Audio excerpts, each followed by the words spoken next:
No, it didn't affect it last time. Can you hear me now? Yes. Can you hear me? Okay. So our next presenter is Sunny Majida. She is a national foundational. She's a foundational diagnostic nutrition practitioner, of national board certified functional wellness coach, and the founder and CEO of Root Cause Root Care, which specializes in using functional lab testing to address a midlife women's period and it did not work on the perimenopause hormonal issues.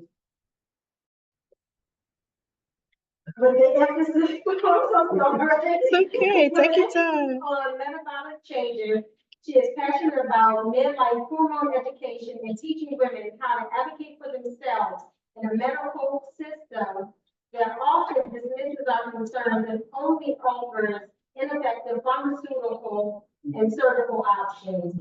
She affectionately refers to it as Sex Ed 4.0, the midlife changes primer. Thank you. You could have just said I'm your neighbor or good friend that likes to drag you out for a walk.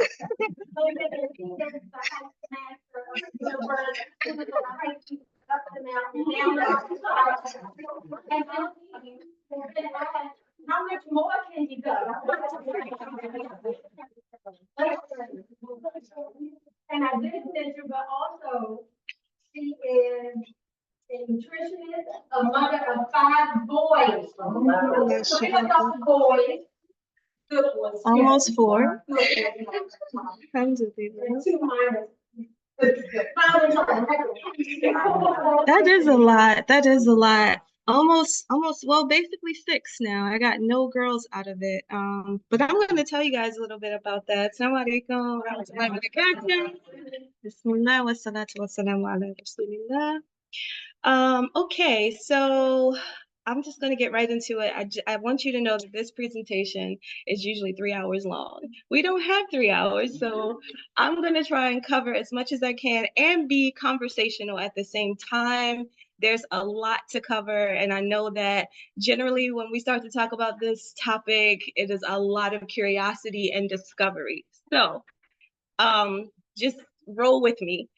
I chose this back to school thing because it's a lot of fun. So imagine, like Sister Tracy had a time traveling.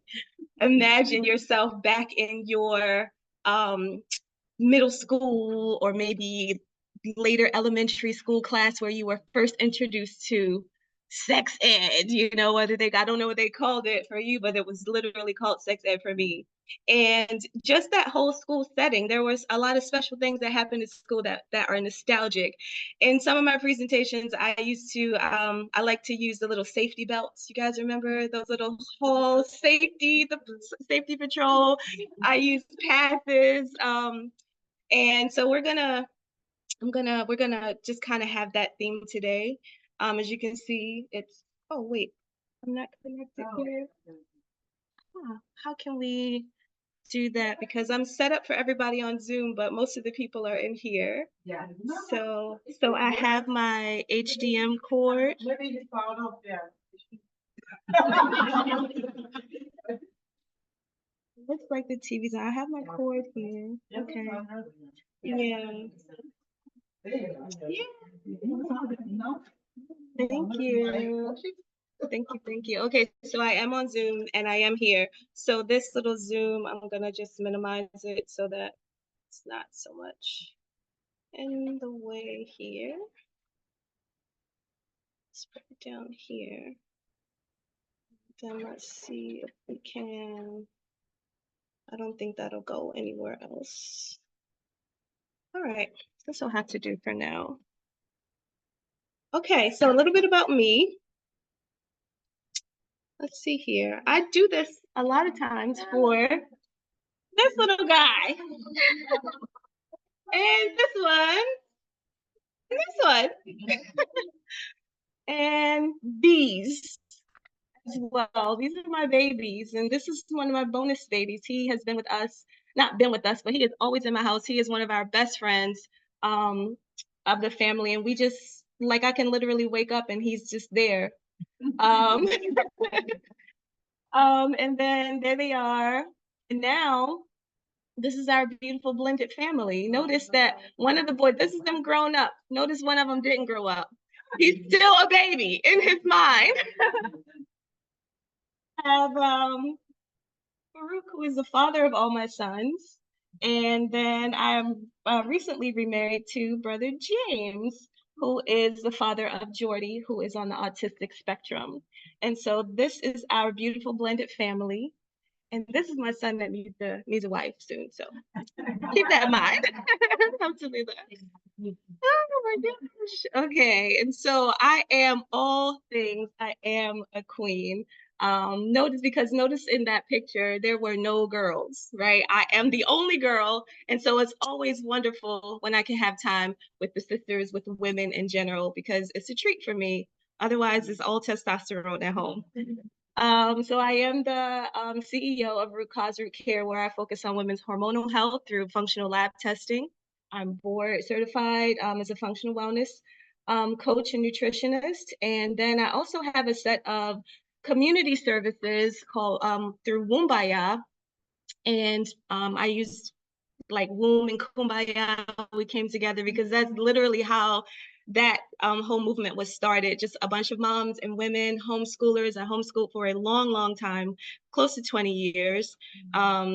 And we came together. We will always find ourselves talking about women's issues, everything from sex to having babies to breastfeeding to homeschooling and all the things in between. And in that, I offer vaginal steaming or peri-steam hydrotherapy. It's not just your typical Korean spa experience. I am trained, took a long time to get to that point of having the know-how to use the herbs and the proper techniques for addressing women's issues in the perineal space and the reproductive organs. And then I offer conscious waist beating as well as a group of hiking for women called Softish. You can't see it, but Softish is an acronym for Sisters Over 40, Trekking in Search of Healing. And I absolutely love that group. These set of services came about because in working with those women in a clinical setting, I noticed that they all needed connection. I noticed that they all needed a way to come back home to their bodies. So the conscious waist beating, and they also needed a way to get out in nature, appreciate it, and not remove themselves. Like understand that we're all a part of nature. We're not separate from it. We just have our different function and our different features, but we are growing living organisms just like we see in the forest. And I am a tree hugger at heart. Like you just, it literally saved my life. Alhamdulillah. All right, so yeah, I've been learning stuff. So a little bit more. I just went over my some of my credentials in education. That's boring. Okay, so let's get into it.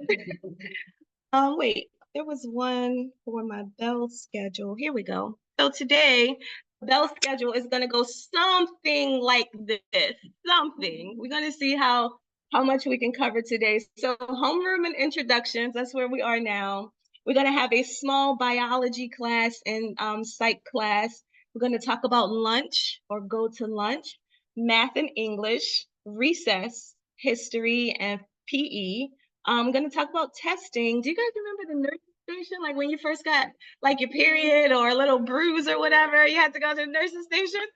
I love that experience. And so I'm going to give you a little bit of that. We're going to talk about detention, like when life puts you in detention. Dismissal, the principal's office. I'm the principal. And then after school tutorial where we can ask questions. So questions and answers. So the bell is ringing. Let's ring the bell. Ding, ding, ding, ding, ding, ding. All right, here we go. So let's get right into it. I really like to make this really, really clear, right? Our biological evolution is this. We are girls. maybe we get that sex ed class, right, in school, and we learn a little bit about ourselves. Mostly we learn from our peers. If we had parents, moms, aunties, even fathers who were kind of like into us and not too shy about those issues, we learned about our first puberty. Notice I said first, our first puberty. And I'm not just talking about this cycle, I'm talking about boobs and pit hair and pubic hair and all the things that changes the feelings that we get. We learned a little something about our changing bodies during puberty, right? And then life happened, we grew up a little bit, and maybe around that time, your mom or somebody may have introduced you to birth control, right? She might have brought it up, maybe not. I noticed that there's a vast difference in the Muslim community or religious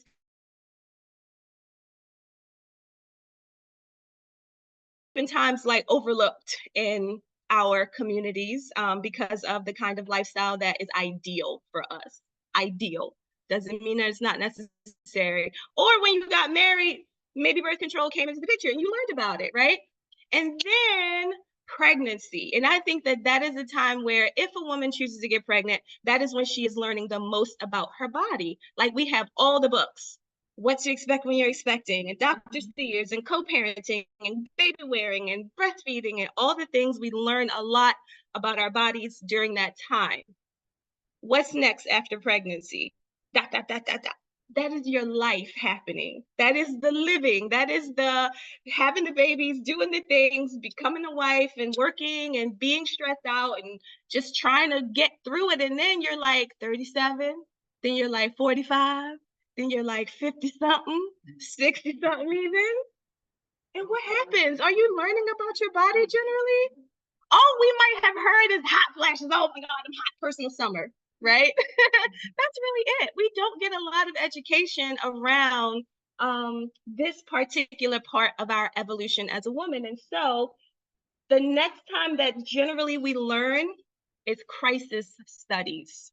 We will Google the crap out of PCOS, endometriosis, even like hard and nasty or pussy or whatever. We're going to Google it, or we might get some answers in the form of a prescription or aggressive surgery from our doctors and caregivers, right? That is typically the education that we get as women. So my mission is to change that. I really just want us to talk about this and just spark the conversation. Y'all are not going to learn everything today, but I want us to take that little zigzag journey to come from over here where there's general information and be more specific about perimenopause, menopause, which is one day of your life. I'm going to get into that later. Postmenopause, and then possibly HRT, hormone replacement therapy, because I know that that's kind of controversial. I could see some faces now like, I don't take no hormones, it's natural. Okay, I got you. All right. That's what I was thinking too. Okay, and so, all right, moving on to our biology a little bit more. So perimenopause, what is it? How do you know that you're in it? Like what's going on? It is our second puberty, right? We are going through another change. And if you have not reached perimenopause, if you are a young tenderoni, pay attention. Pay attention still, because this area, this time is critical. It's a critical window for prevention. So prevention is always better than a cure. Always, always 100%. So listen to your aunties now. Don't be afraid of it, but make those decisions now, even in your younger adulthood. And so perimenopause is the time. It is, I don't want to say the storm before the calm, because there's not a lot that's calm about menopause, but it is a lot of the symptoms that we experience, that we might have an experience that we associate with the change, are generally perimenopausal issues, right? It is our bodies transitioning into the cessation of ovulation and the menstrual cycle. And so I'm gonna keep it really basic, just like that, okay? And there's generally three phases in our perimenopause. We have very early menopause, which lasts about 2 to 5 years. That's about 37 to maybe like early 40-ish. And then we have the later perimenopause, and we're getting a little bit closer. That's when the period might get really, really heavy first before it gets really just crazy. It really is like it'll come and then it'll go. It'll be gone for 60 days. It'll be gone for 90 days. It'll come back. It's a little thin. Then it's really like a blood murder scene. And it's a lot that's happening during perimenopause. Menopause, however, is one day. It is that one day that you finally reach the point of your period, the bleeding part of your period. I'm saying your period, not your cycle. When your period has disappeared for 1 year, 12 consecutive months. So if you get to 10 months and then you get a period again, you just start over, boo. Start right on over, because them ovaries are still like, damn, I'm doing something. I did this. All right, so you gotta start all over. 12 consecutive months of the period missing, gone, and that is your day. It's one day. Menopause. Yes. No more periods. But wait, let's pump the brakes on that. What is it the next day? Post-menopause. So most of us just say, oh, I'm menopausal, but really you're post-menopausal, because just like perimenopause, menopause has several stages, right? So that's that. Any questions about the difference between perimenopause and menopause? Yes. Absolutely. You are generally, it's either very difficult to get pregnant or oftentimes very easy to produce more than one egg. That is just risky business up in the uterus. So yes, you can still get pregnant during perimenopause. You cannot get pregnant in menopause. If you get pregnant and you thought you were menopausal, that just meant that you really weren't menopausal. All right. So then what happens after that? Like, here I am, perimenopause or menopause. What the heck? You notice how the board is not clean anymore? It's just like so much stuff going on. Just like, ah! So let's get into it. We're going to do just like a basic hormone primer. We're going to keep it really, really simple. So I'm sure that, well, I like to say I'm sure, but many of us have heard of estrogen, progesterone, testosterone. Those are our general, like the powerhouse of steroidal or sex hormones, even for the women, well, these are all for women, but many of us don't think of testosterone when we think women, but we have it and we do need it. But estrogen is a family. So when we have this decline, it's actually a cessation of certain kinds of estrogen. So we have estrone, estradiol, and estriol, and they all play a different role. Generally, we have the one that is the most dominant is estradiol. And this is the one that once it starts to fade and go away, you really, really start to feel it, right? All right. Progesterone, pro and gest. Pro is like 4.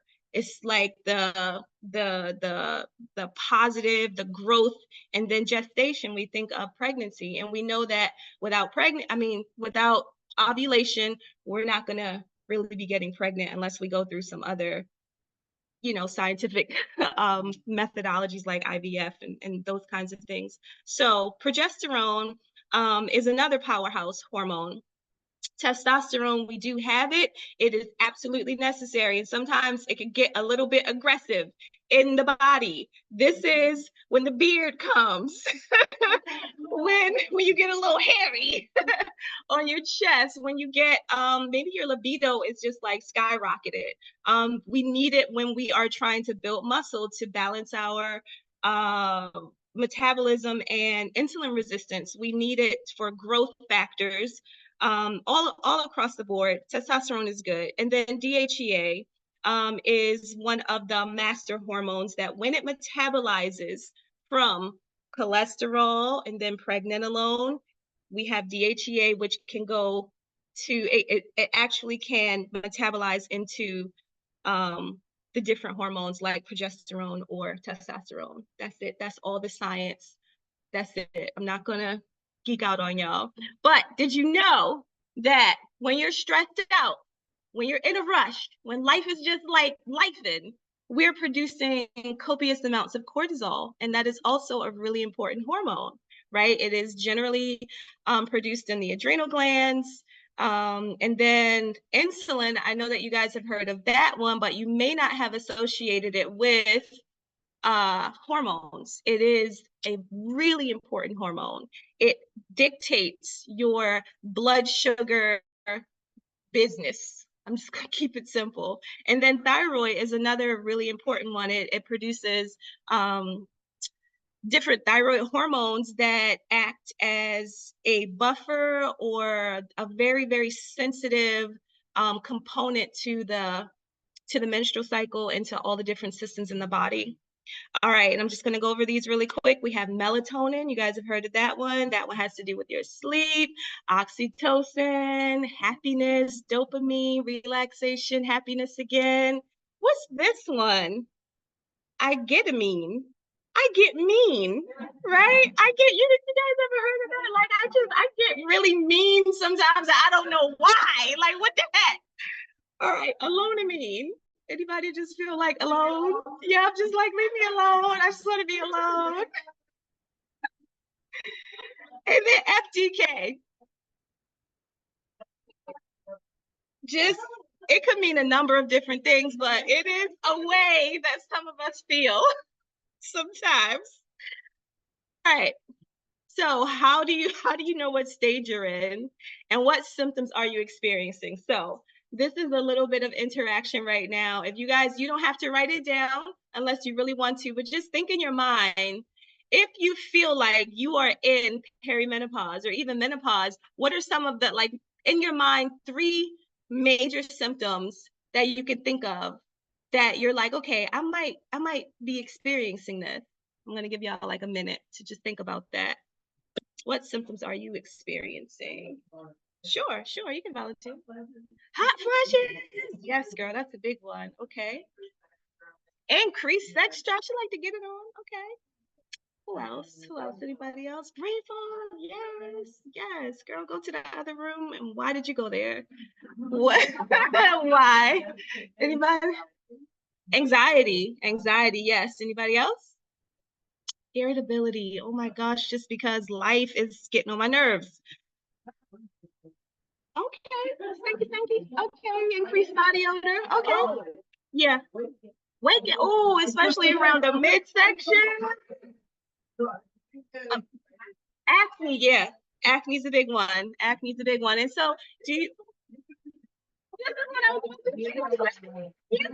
yeah, so those feelings of insecurity, like, oh my gosh, my body. I know for me, I was really excited to finally get some thighs and some boobs because I was so skinny growing up and after I had my babies.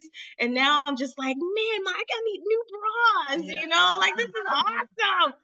But then you get too much of it. You get too much and you're just like, oh my gosh, it's a lot. So like a lot of you said, some of the symptoms that we might experience are cycle irregularities, and it can go from very, very heavy and long to very, very scant, or you could have like a lost and found kind of period where it'll come like on like a deluge, like a flood, and then like after day 3 you get a little bit of spotting, it'll go away, and then you may gustle, and then it's just like, no ma'am, here I am again. And that we're going to talk about those kinds of irregularities and how you can deal with them. That is not exactly in your doctor's office, because unfortunately doctors are not trained to educate a patient. They offer us treatment. I can't say they're not trained. They generally don't have the time in office. So anxiety, brain fog, breast pain, lumps and tenderness, heart palpitations. That's a scary one. Weight gain, especially around the midsection, headaches, migraines, and more intense PMS and PMDD.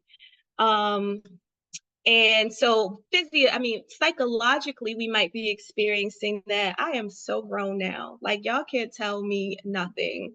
I done been through the storm. I'm grown. All right. Then we might struggle, or we might have a feeling like a euphoric feeling of self-identity. Along with that I'm grown feeling, we will feel like, hey, I kind of get life now. I'm finally figuring this out. I've accomplished these things. I got like 3 degrees and kids are growing up. Like, I'm doing this thing. You find your sense of purpose. Just kind of sounds like puberty again.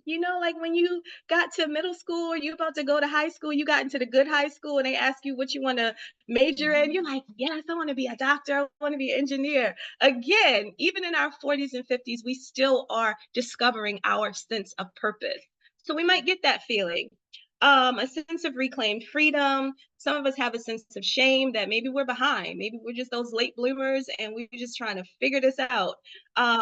Unfortunately, we might feel a sense of irrelevance because the wrinkles, the gray hairs, the whatever society is telling us is not beautiful anymore. Some of us, unfortunately, buy into that. Not me. And I hope you don't either. We might have a sense of confusion after going through all the storms of life. Depression, again, might set in. And this might not be because your life is so awful. It could very well be that you just have hormonal imbalances, because depression is not just a mental, emotional state. There are some physical elements that play into it.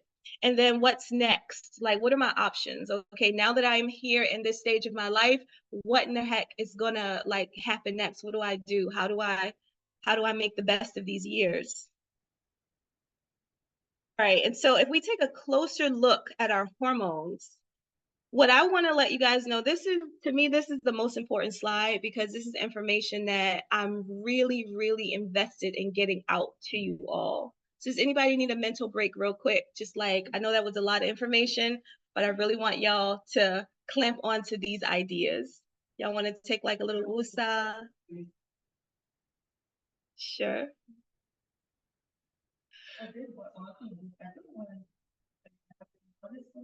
Yeah. About women, I get to that age. Oh, or somebody I don't know how.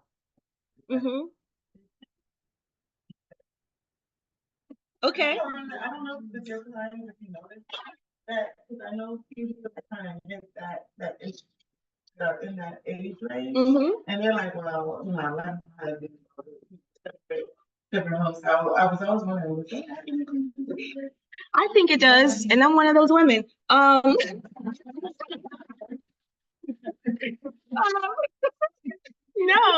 I'm not offended. It's not that simple, of course. I didn't leave him just because I became perimenopausal, nor did I leave him. But I do think that looking back, I was not aware completely of the cyclical emotional and mental psychological changes that happened during that phase for me. And so that irritability did play a part in our arguments, the frequency of our arguments, the depression that I experienced, and just knowing that our marriage was going south and that I was the one who was willing to do all the things and that wasn't reciprocated. And just a sense of fear. All of that mixed into a hormonal storm of changes, not just for me, but for him as well, because men do have hormonal changes that is not talked about enough. But yes, it is a massive time of transition, and not just leaving your man.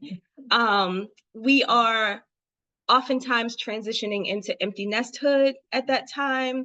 We are getting promotions. We are starting to consider, like, what does retirement look like, and how do I not become broke when I stop working? Like, is retirement even an option for me?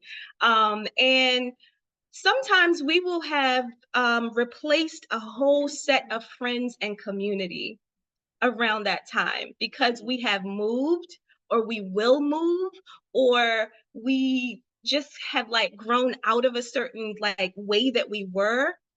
So many transitions happen around this time, and we just think that it's external, when really there's a storm of transition happening in us as well, and how we think about it, how often we want to engage in it. Because mental brain work at this, like our executive functioning is usually overloaded as women in this stage, right? And it's not the same as when the babies were younger. You take them to preschool, you know, you put them on your boob, you feed them, clean up the kitchen or whatever. But now your family, even though they say the man is the leader of the household, we know that we're equal.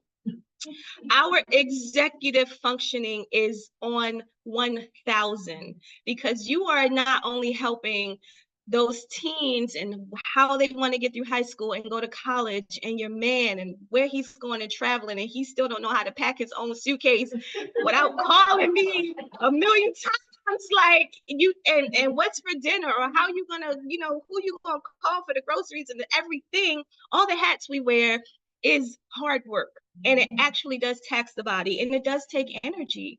But our engagement and our cortisol levels, our adrenals, when you're already depleted, you don't even have enough to make a lot of those executive functions sometimes, unless it's a certain part of your cycle, if you're still cycling. All right, so good question. Hope that wasn't too much. Trying to keep an eye on time. I forgot my watch. Y'all just keep me in check here. Okay, so this is really important, y'all, because first, show of hands for the women who are cycling and getting close to menopause or already there. Anybody looking forward to their period just gone? Just it's over with. I'm ready. 50-50? 50-50? Ready for it to be gone? Ready for it to be gone? Okay. Sometimes.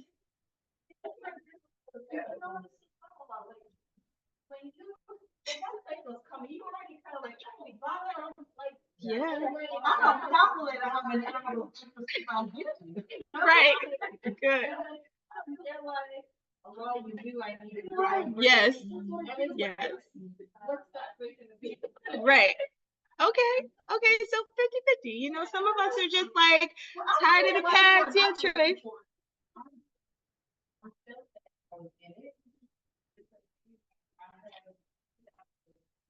Okay.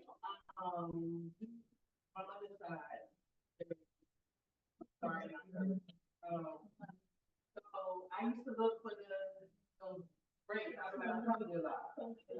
But now I'm like, I'm doing that. I'm like, because it's all from a lot.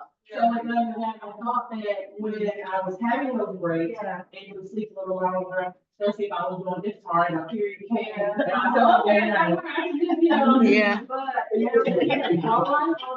I'm also like,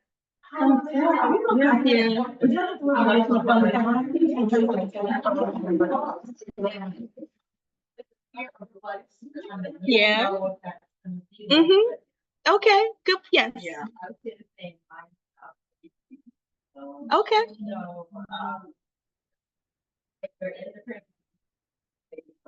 All upset, and for me, I had him already Mm-hmm. throughout my life, Mm-hmm. and it just got really, really bad. Yeah.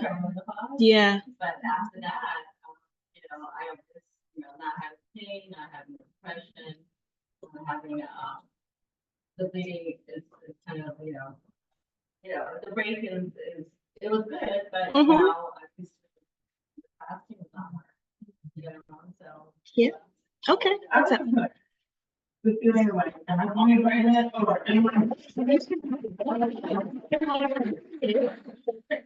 That little in this phase.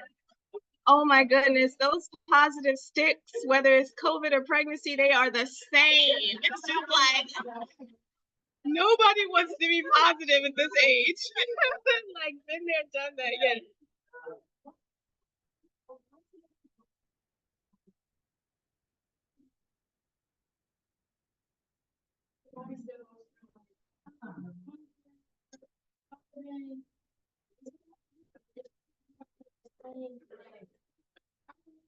Boom.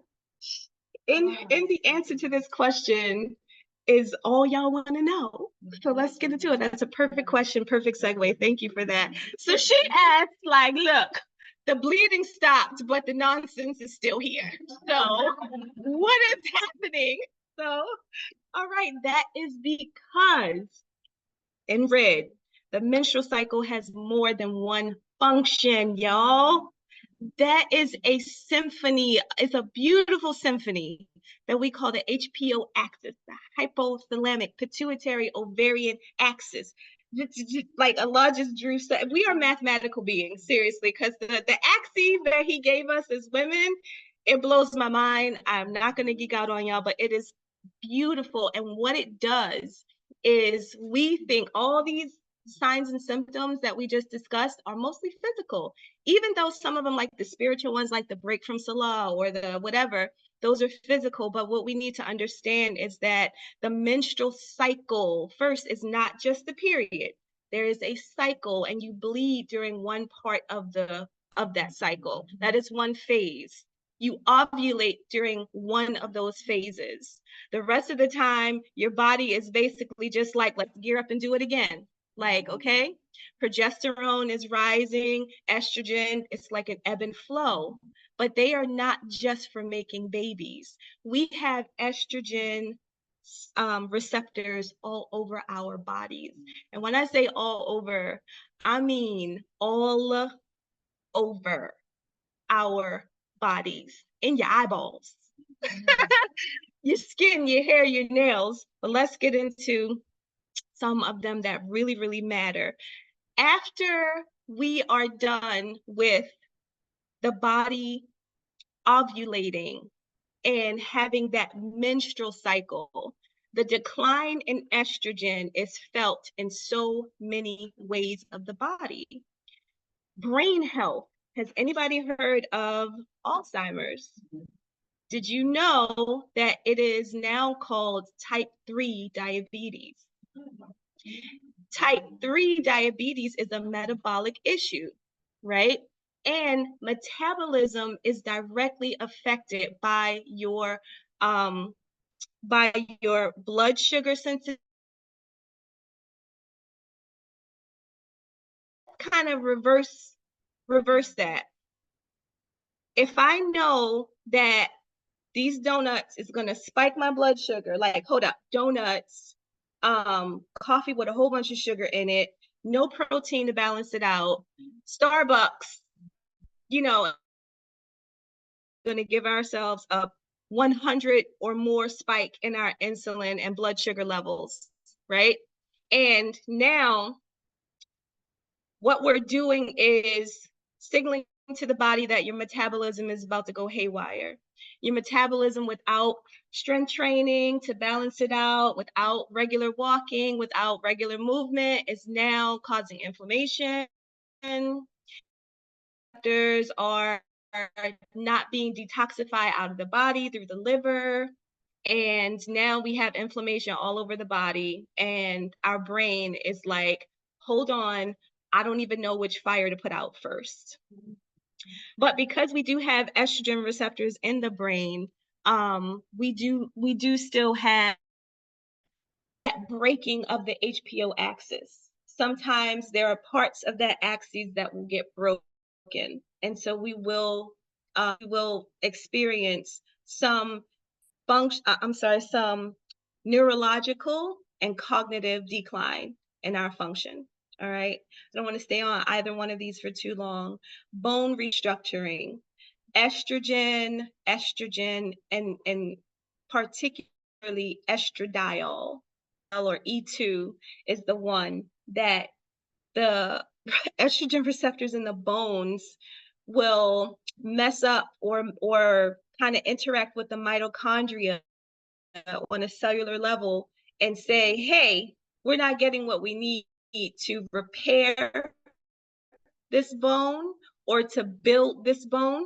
So we have osteoporosis. I'm sure that you got a bit different. One is that there's a weakening of the bone, and then there's one that is more so like it's just we're not growing at all. It's just like bone loss. And then vascular. And I've made a note here, vascular health after, so one really cool statistic is that men will, for most of our lives before menopause, men will have a higher chance of heart attack, stroke, and cardiovascular major events than we will until postmenopause. Postmenopause, we catch up to their levels and go beyond it in less than 2 years. Postmenopause, we will almost be 1/3 more likely than our male counterparts, our husbands, that we don't watch them. You know how you try to diet with your guy, you know, and it's like he'll be losing weight just like that, and you still struggling. And it's like he's really not even affected by a lot of this stuff. It's because and you are generally more healthier than him until about 2 years, 3 years into menopause. And then now y'all are like even keel.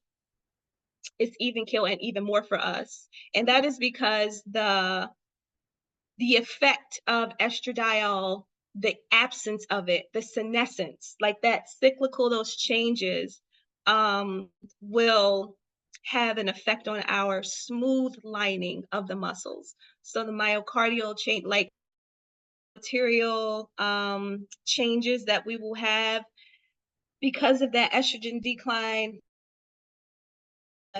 even more so in menopause. That's when you'll get the higher blood pressure, the higher tend to start to crop up in perimenopause, but especially in menopause. We talked about neurological and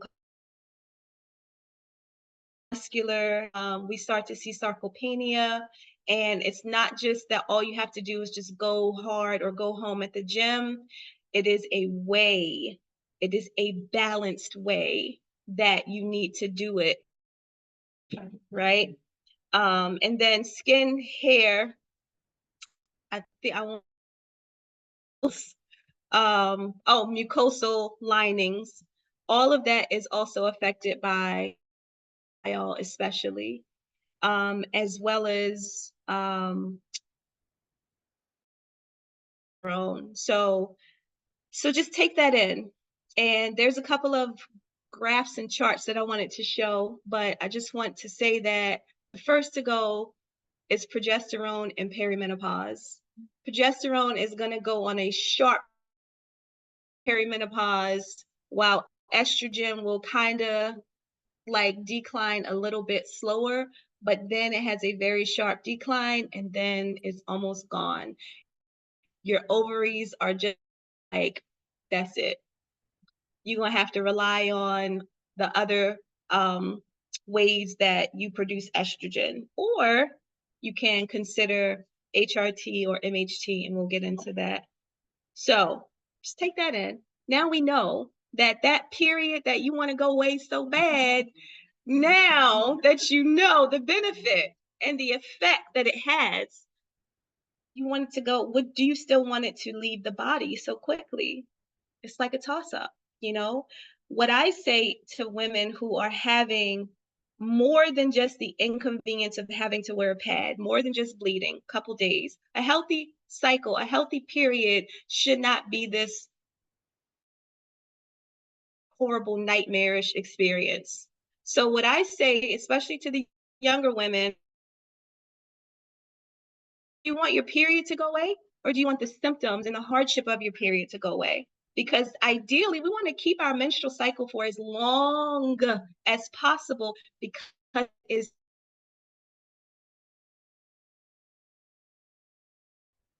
the benefits of having those hormones, even residually, are amazing. Okay, so then there's some people who are just like, I ain't taking no hormones, I ain't doing all that, because menopause is natural, right? Like, I'm a crunchy granola kind of girl. Like, I don't even like to take Tylenol, but best believe I got me some HRT, like, because I understand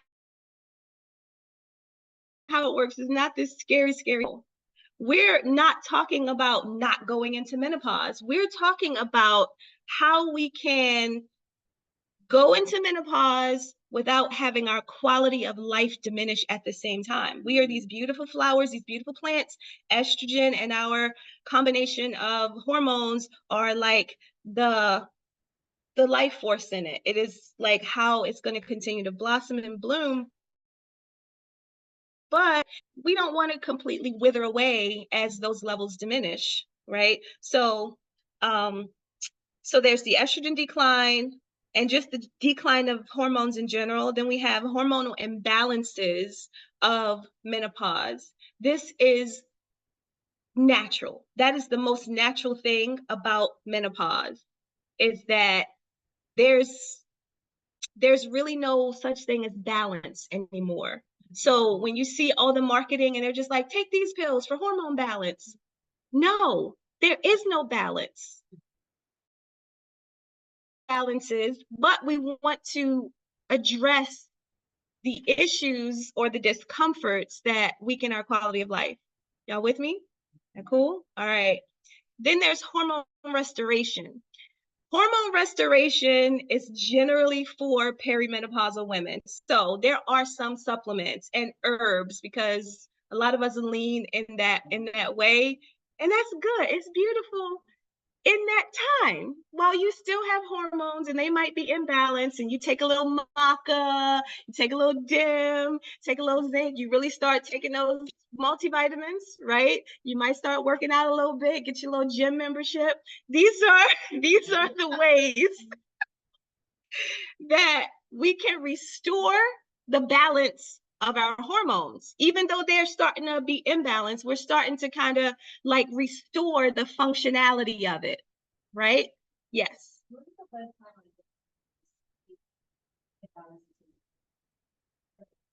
Yeah, so we're going to get into that really soon. One of my favorite ways is testing, and but it's not the only way. So we're going to address that. Thank you for that question.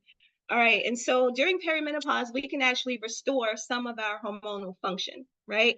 But then when we get to menopause, we need to start thinking about hormonal replacement. And I'm not talking about physiological levels to where you just don't want to get old. Like you trying to keep everything that you got, because it's not going to happen. It's not going to happen like that if you just take hormones straight through your veins. Like, tree of life. Allah, I'm not getting old, no grays, no nothing. Like, it doesn't work like that. But we do want to, and we do have to replace some hormones, because our bodies are just not going to look. The ovaries, you know how your mom used to put the kitchen light on in the kitchen after she cleaned up? She was like, it's over, it's closed. Once our ovarian function is done, it's done, and we're not going to be producing estradiol anymore, right? So when the shop is closed, what do? We replace it to a certain level. So there's a difference between restoration and replacement. And there are many other times in our lives, that we have replaced hormones and replaced other things in our bodies, and we ain't really have a problem with it, right? If anybody's ever been on birth control, you were manipulating your hormones. Okay, if you ever took a vitamin B shot in the booty because you're trying to get fine in the gym, you're manipulating your hormones, right? If you have thyroid issues, and you take Synthroid, you're manipulating your hormones, right? When you try not to have a baby and you just like, okay, I just need it to work like this so that I could just not be worried, you are manipulating your hormones. You're actually replacing some of them, or you are increasing some and decreasing some. And so this is not new. It's just that it sounds scary and unfamiliar. Why? Because we go back to the beginning of my talk. We talked about how we don't have a lot of this information.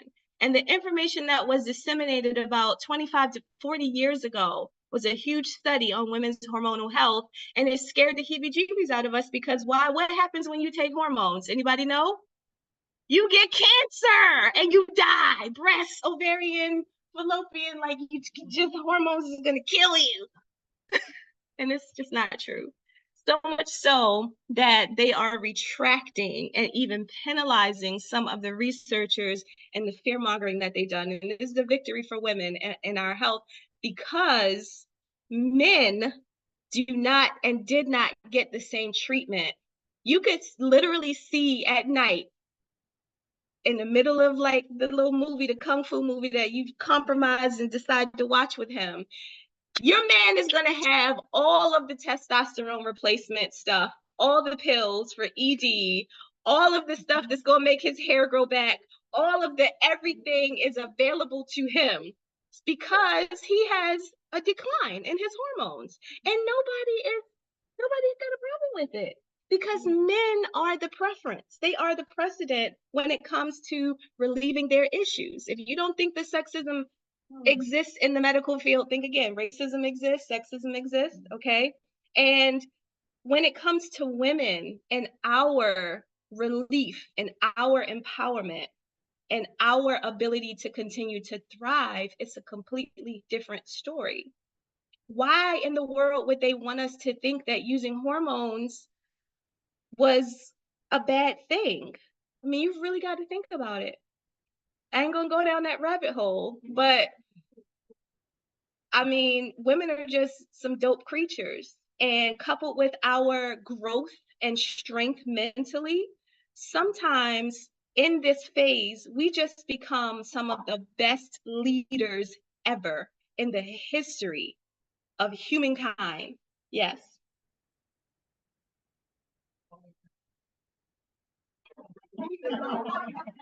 And take over. And take over.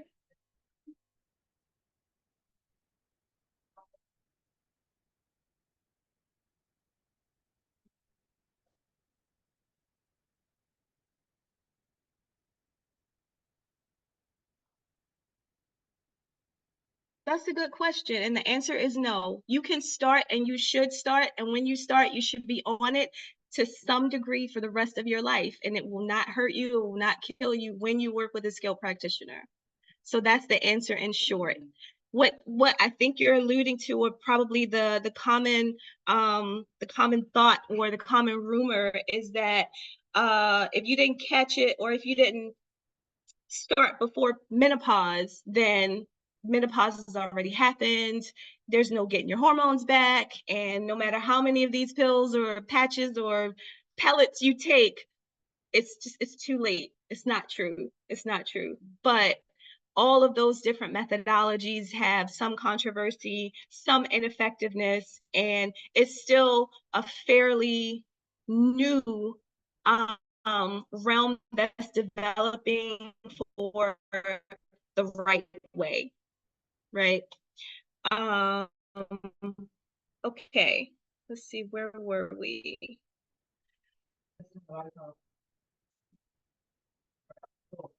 Yeah.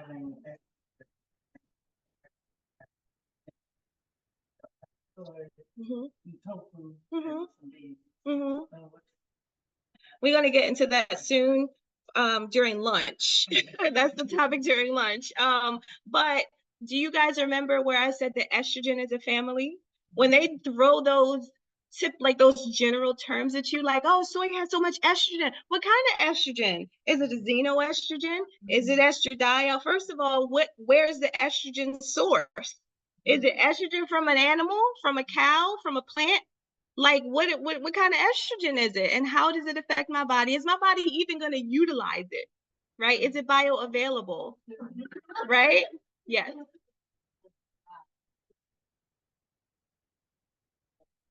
Mm-hmm.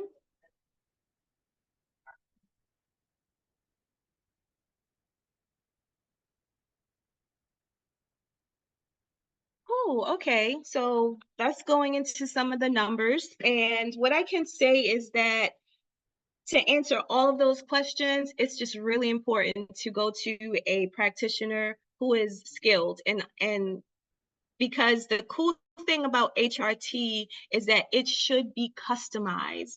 We shouldn't have these blanket recommendations and methods for every single woman. Some women will absolutely still benefit from having some hormone replacement to help her heal from whatever the treatment is of her cancer that she utilized, right? So some women cannot have any hormone replacement therapy and some will thrive. And some women just can't have it in certain phases of their lives. Now, I am biased toward HRT, but can you have a normal life without it? Can you go into your sunset years without HRT? Absolutely. What you will need to do is be really, really, really diligent. And you generally, this is why I said prevention is key. These years before you actually hit menopause, you need to go into it relatively healthy. Like, literally get your blood sugar, your blood pressure, your inflammation, your detoxification pathways, clear them up now. Clear them up now so that when you do enter menopause, you have more of a chance to improve or even maintain your quality of life. And I don't care if it's pellets, pills, patches, whatever, it's not going to be effective in an unhealthy body. And the work that I do is gearing women up with the education and the practices, the lifestyle, movement, and nutrition practices to receive whatever that treatment is for when you go to a prescribing doctor. I'm not a prescribing doctor. You're not going to get pills, patches, or even supplement. Well, I do have a dispensary, but you're not going to get those from me. But that doctor, if you found an amazing functional doctor, amazing functional gynecologist even, who said, oh, okay, you're going through this, I got you. She's literally going to ask you about your blood test results. Are you hypertensive? Do you have diabetes? Do you have Hashimoto's? Do you have autoimmune conditions? Do you have the right BMI? Do you have hormone deficiencies? Like hormone in the way of like organic acids, like your vitamin D and stuff like that. Where are you on that spectrum before we can even place you on HRT? So that's really the key. You cannot pour medicine onto a fire and expect it to work. All right.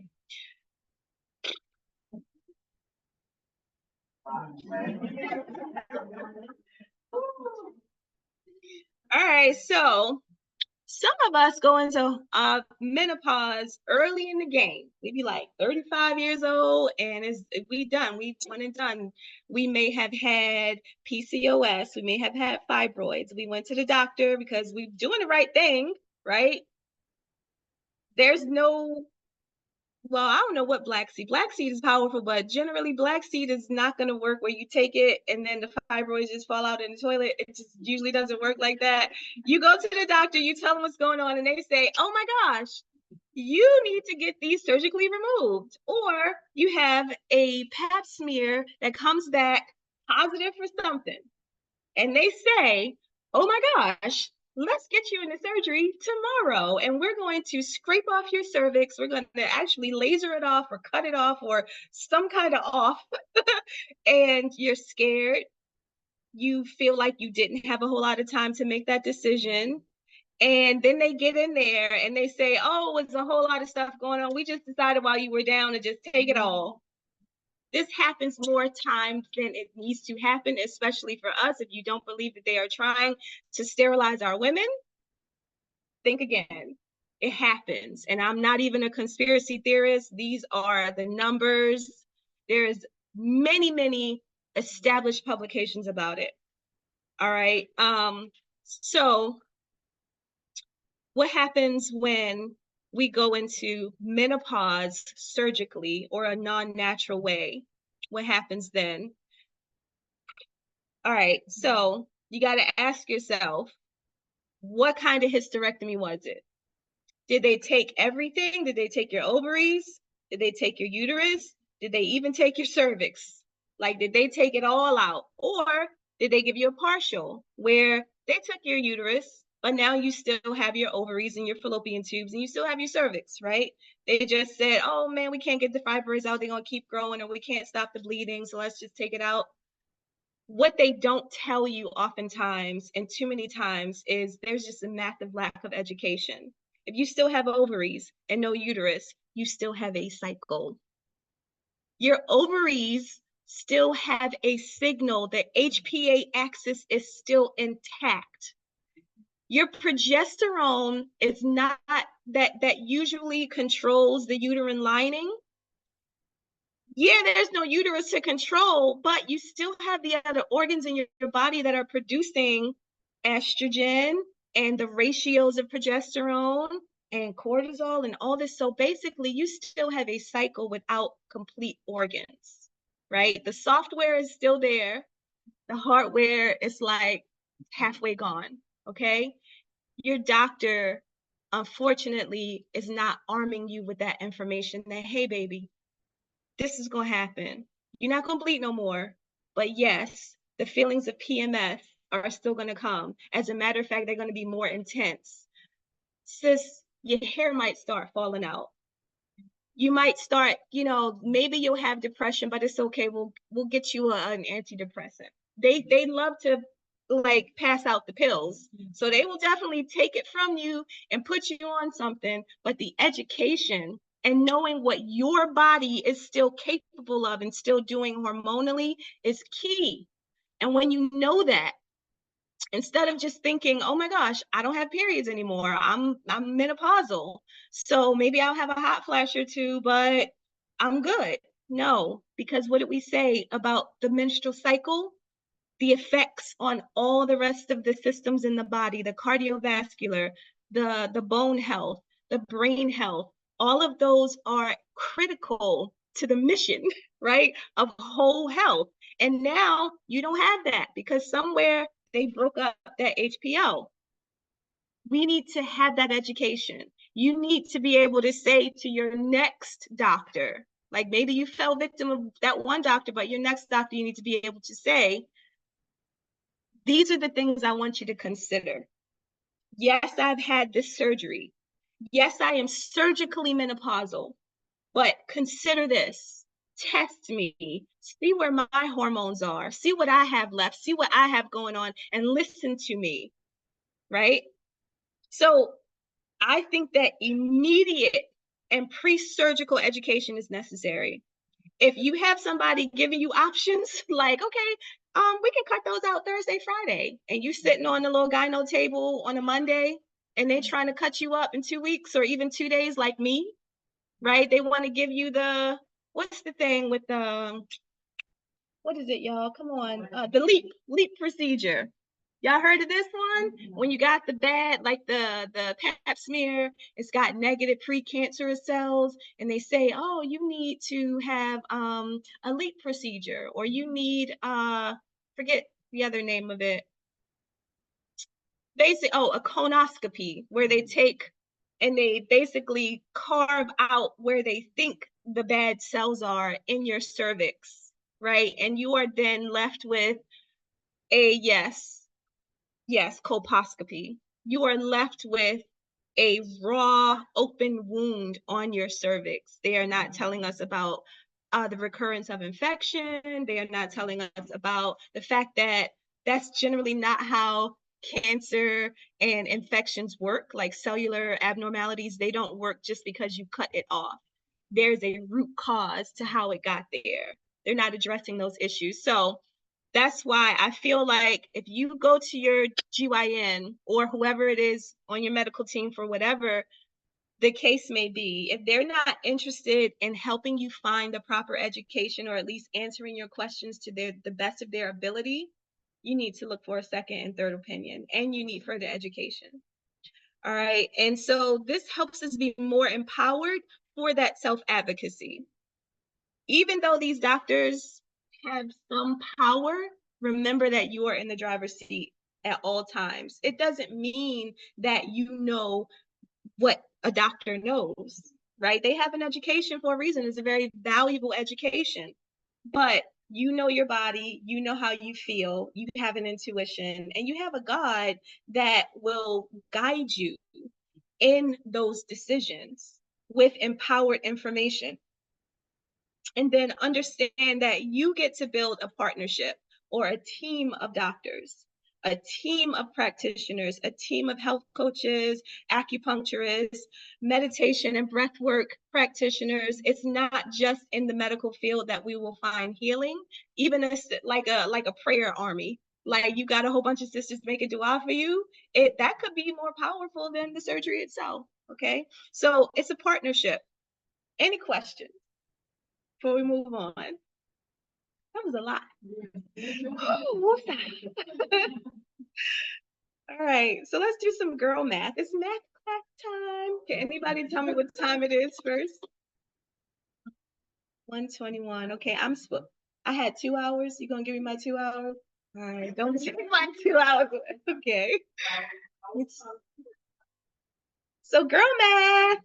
We're not gonna have to do no math. It's just, this is the way that we be thinking though. All right, so I want you to know that 40 for her or 40 for me is not 40 for her, right? Y'all know black don't crack, right? Y'all have seen what 40 looks like in another culture versus for us, or even amongst us, certain classes, they might have experienced a little bit of a harder life. So 40 for you is not 40 for her, and that's girl math, right? You cannot say or just rely on statistics and say, well, I'm 40, so I'm good. No, it's a whole story that went into that 40. Some of us are on our 5th husband by 40, and some of us ain't had no husband at all, right? So 40, and that's not to say that that's how we judge our lives by men, because it is not. But y'all get what I'm saying. 40 for you, it's not 40 for the next person. Maybe you're 40, you are more informed, and you decide, I think this is the good time for me to start getting mammograms, right? All right. Well, here's another thing that we do in girl math. Well, my mama was 20 when she did this, or my mama was 50 or 60 when she went into menopause, or my mama or my auntie or my family, they had these experiences or these amount of kids, and so that's me. No, ma'am, it's not. All right, here's another kind of girl math. Who in here, and I'm gonna just let y'all raise your spiritual hands and not expose yourself. Who in here is spending $100 or more on supplements? Because you go to the GNC and you just like, oh my goodness, yes, I need that. I have like low energy, blurred eyes, like just my bladder's weak. I ain't got no muscles no more. I need this protein and that's what I need, vitamin D, because it's winter time and hijab. Like, we will spend a good bit of money on supplements. And then before you know it, it's like hundreds of dollars. And the next program that somebody got, these influencers, and they're just like $97 a month or whatever. You're just like, yes, new me, new year, new Ramadan, girl, after Ramadan. Okay. Just take a step back and unsubscribe from it just for a minute. Just turn off some of the subscriptions for a minute, y'all, and stop guessing about your health. All right. Here's another thing that we do in this amazing phase of our lives. Y'all see my signs like plus, minus, multiplication. Okay, I kind of did that. All right, this is where we're going with it. All right. You get to perimenopause, you start to pick up weight. You know what you used to do back in your 20s and 30s. Sometimes all you needed to do after binging and just acting a fool at the masjid during Ramadan, all you need to do is go to sleep. And when you wake up, the belly is kind of like slimmed down again. You're like, okay, well, perimenopause comes and the belly is still there. As a matter of fact, it's bigger. And you got like allergies and stuff you've never been allergic to. And so you just decide, listen, this is the year I'm gonna be a runner. Who became a runner? Who said it's marathon time? We'll find the Muslim girls run. And you decide to just go hard on the cardio. You just like, I see everybody who runs or walks and they just like be going hard and they lose weight. No, it doesn't work the same in perimenopause and menopause. Why? Because that good old hormone called cortisol is like, this chick is burning us down. She is doing the most. So your cortisol levels go up and everything else is burning down as a result, right? Additional cardio is not your friend in this age. I'm sorry. More cardio in a more holistic way, meaning that non-exercise movement, right? Like those moments where you do eat a little something and you take a 10-minute walk. If your watch is reminding you, get up and, get your steps in, okay? Non-exercise movement is really critical in this age because it is helping with that blood sugar and those insulin levels during that particular part of your day. So don't underestimate the importance of small bits of movement and not just piling on the cardio. Don't be a marathon runner. I'm against it. If you enter that stage and that's what you were doing before, you'll have a better outcome. But don't just decide, especially after we're watching the Olympics this year. No, ma'am, don't do it. All right, then, so we add the cardio, and then what else do? We become vegan. Like, we subtract the red meat. Like, oh my gosh, because just the red meat, you watch all the Netflix documentaries that scare the heebie-jeebies out of you. You see a hadith where you're like, the Prophet said, he really did a whole lot of meat like that. Okay, like, so we're not doing this. And then not only do you cut out the red meat, maybe you cut out the chicken or the fish or whatever, you might become pescatarian. You then just decide to stop eating, period. Like, you're just starving yourself. You're just like, intermittent fasting. This is it. I'm going to be slim and trim. Watch. I want to keep fitting in this jilbab. It is my favorite. And now it just, the buttons and everything. Oh my gosh. I know, I hear it. I have gone through it myself. So we starve ourselves in the process of trying to lose weight or just holding on to those youthful years, and that is causing a problem. Sometimes we will multiply the madness in our lives. We just do. Like, I'm not even gonna, it's gonna be a long-winded conversation and probably TMI, but I have multiplied the madness in my life. Meaning, sometimes we will just remember, I talked about that sense of purpose or feeling lost or just like, what's next in my life? So you volunteer, you like pick up extra hobbies, you like, I'm gonna get a PhD, like just all the stuff, like some of us, alhamdulillah, I feel saved from this. Some of us, if we lost the love of our lives, we be on that mission to find the next brother. And we be having a whole phase out here. Muslim or not. I'm going to just keep it real. I'm a vaginal steamer, and women do come with all kinds of STIs that they thought they was through that phase. And listen, married or not, don't do it. But it's multiplying the madness in your life. The new man is not going to solve all your problems. And plus, he's not going to give you more estrogen, bro. Just leave him alone. Leave him alone.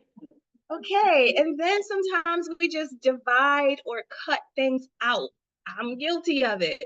Some sisters that just burnt me in the Salafi community, and I was just like, goodbye. Goodbye. I don't want to hang out with y'all no more. I'm done. Like, this is hard. Y'all don't understand. Just matter of fact, leave the man. Look, the kids almost grown. Leave everybody. Just divide. Just cut out the nonsense. And sometimes that separation is healthy, and sometimes it can be harmful. But we do it, and we have that sense of like seclusion almost naturally, so that we could kind of like retract and figure stuff out. We are literally trying to figure out the changes in our bodies and our mentalities and our approach to life. So we kind of will separate and divide and compartmentalize our parts of life. And trust me when I say it is hormonal, some of it. So let's do some more girl math. What is the cost of not knowing or having the support that you need during this phase? It's invaluable, right? It's invaluable. And it might not even cost more than the amount of supplements along with your gym membership and all the different clothes that you are buying as your body gets bigger. It might not cost that much if you add it all up. So are your choices helping or hurting you in this phase of your life? So that's a little bit of girl math. And then here's the answer key to all of this, because I could talk about the problems and the issues for a long time, but I won't. The answer key. Y'all remember turning to the back of the textbook? Just real quick, like, okay, I love that, because that's actually how I learn. I'm a reverse learner. I like to learn by understanding the answers first. All right, so these are the pillars of healthier hormones. Notice I didn't say hormone balance, because does it exist in this phase of our lives? Not necessarily, no. So healthier hormones or hormone harmony.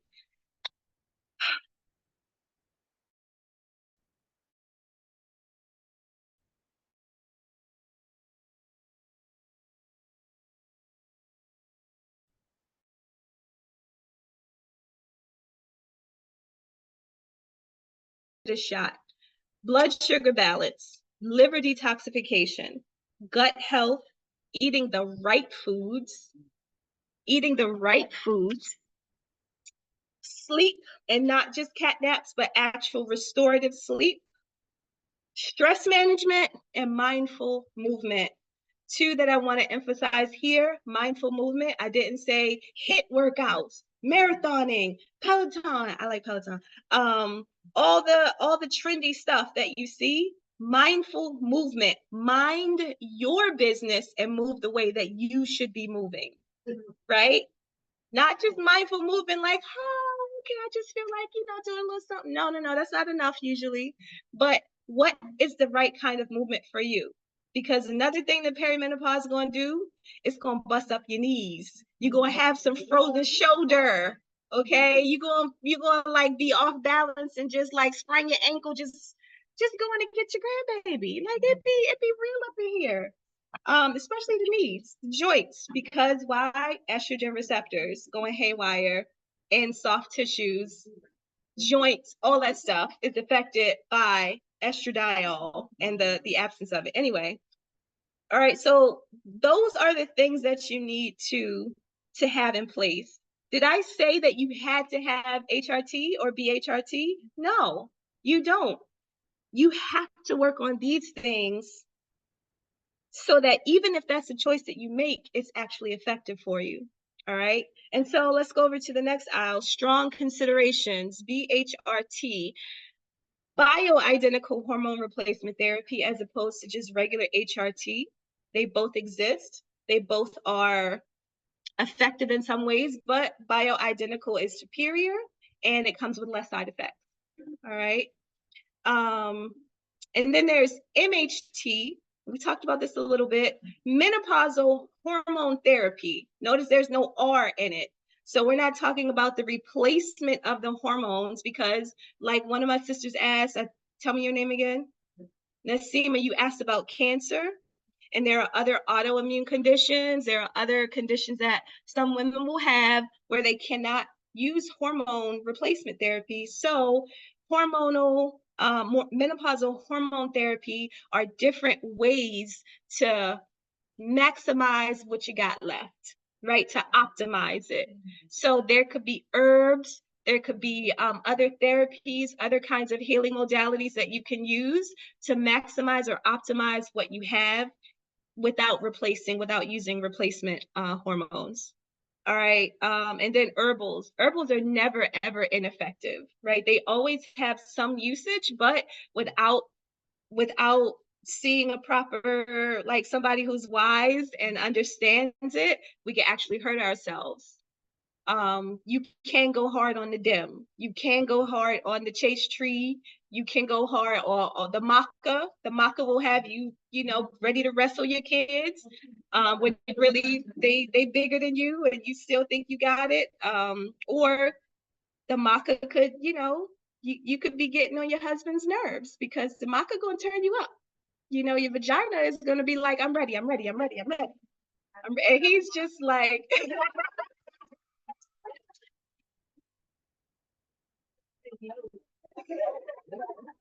M-A-C-A, M-A-C-A, and the maca is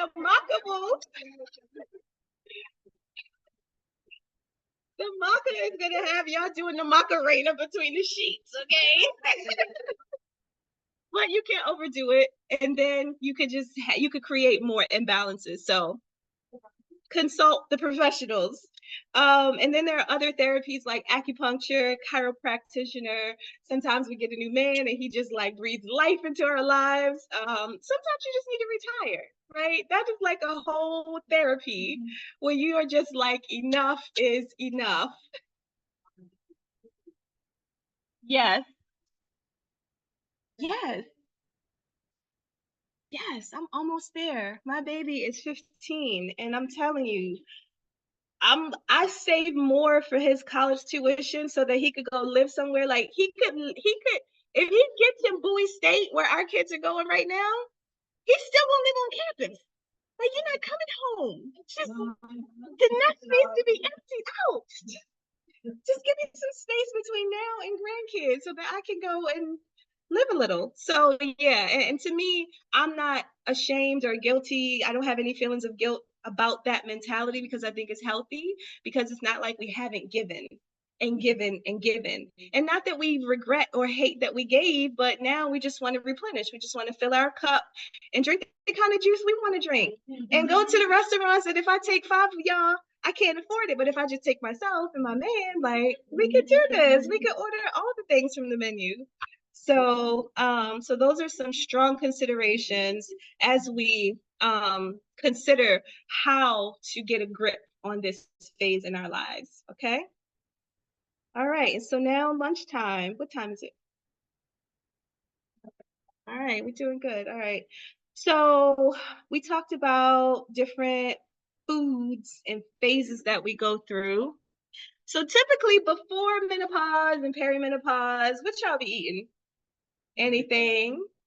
All the kind of stuff y'all like to eat, right? All of the cute foods, you know, we have we tend to, some of us, be mindful, but other times, because we do have that flexibility and resiliency in our bodies during our youthful years, our bodies are just bouncing back and we are eating whatever works during the day, whatever tastes good, whatever we like.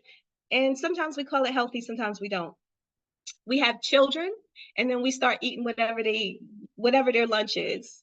I remember my lunch used to consist of goldfish and a juicy juice and a bologna and cheese sandwich, or whatever they were eating, fish sticks, because I wasn't trying to make a meal for them and a meal for me, because I was trying to get a nap and nurse the baby and just figure it out. So we tend to eat in the way that our kids will eat, even though it's not ideal for us.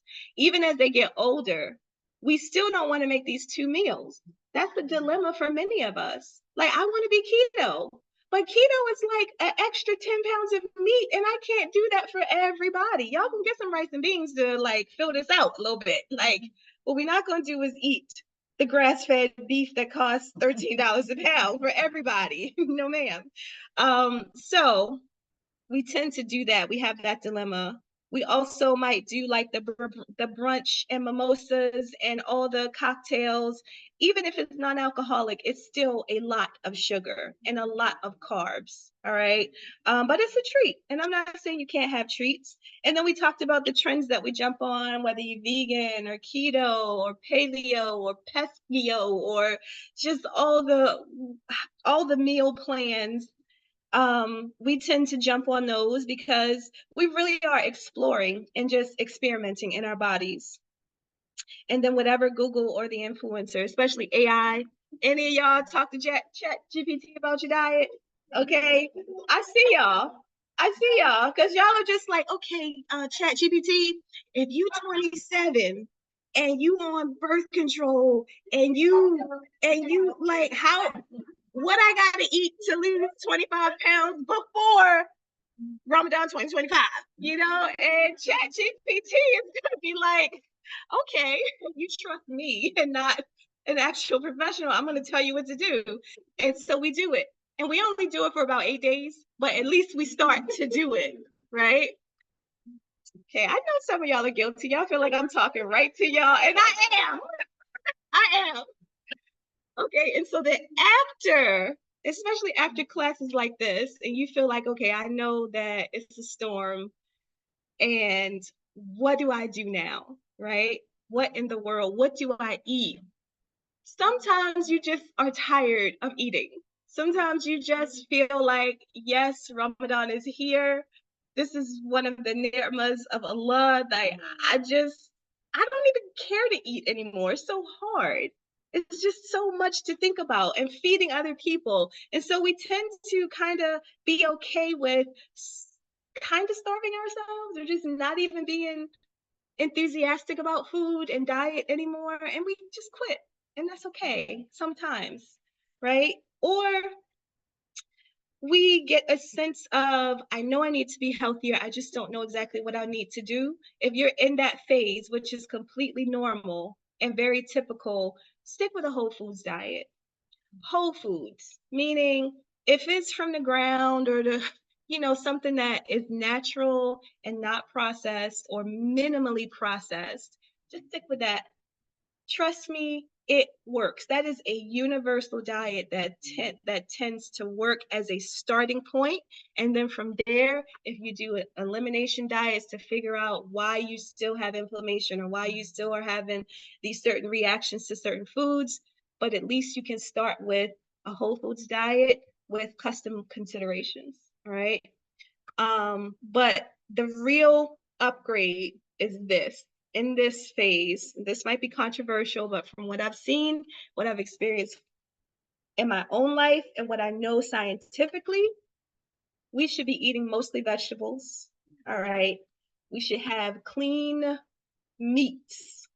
And when I say meat, I just mean animal flesh. So fish, chicken, lamb, goat, beef, right? And then smart carbs, whatever the carbs are that work for your body. Not everybody can do quinoa. Not everybody can do whole grain wheat. Okay, smart carbs for your body. Do we need carbs? 1000%. If you are on a no carb diet, you are exacerbating your menopause and perimenopause symptoms. Trust and believe me, you are. All right. We do need carbs because they are a form of energy. And when I say carbs, I don't mean bread, pasta, and rice. And that's not the only carbs. I'll give you an example of a smart carb.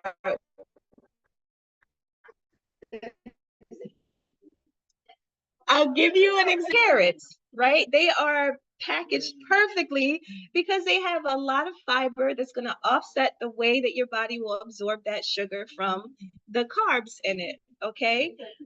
Sweet potatoes, carrots, and the different color carrots, like the purple carrots, the purple potatoes, the different colors in the rainbow is what we will need. But generally, root and starchy vegetables also count as carbs. All right.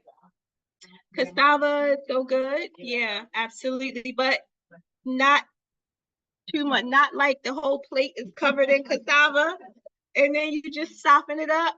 Portion control.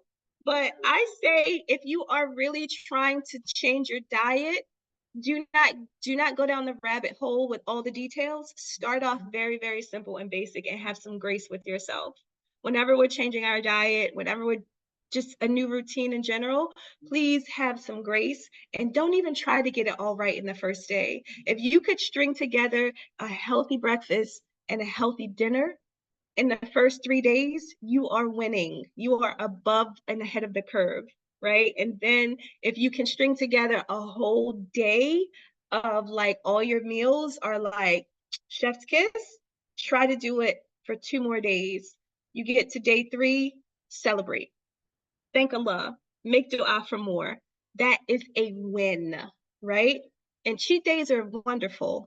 And then the other thing we should do is hydrate. Hydrate and mind your business. I know y'all know the song. I be drinking my water and minding my business. Like literally, if we mind our business sometimes, it's gonna like quell the cortisol levels. Like sometimes we don't even need to be in over there in that situation. All right. It's time for history class, and we are going to start to finish up here.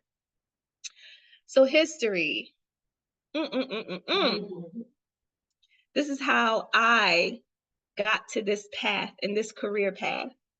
So a little bit of my family history. My grandmother who raised me, Josie, she died of breast cancer. my mother,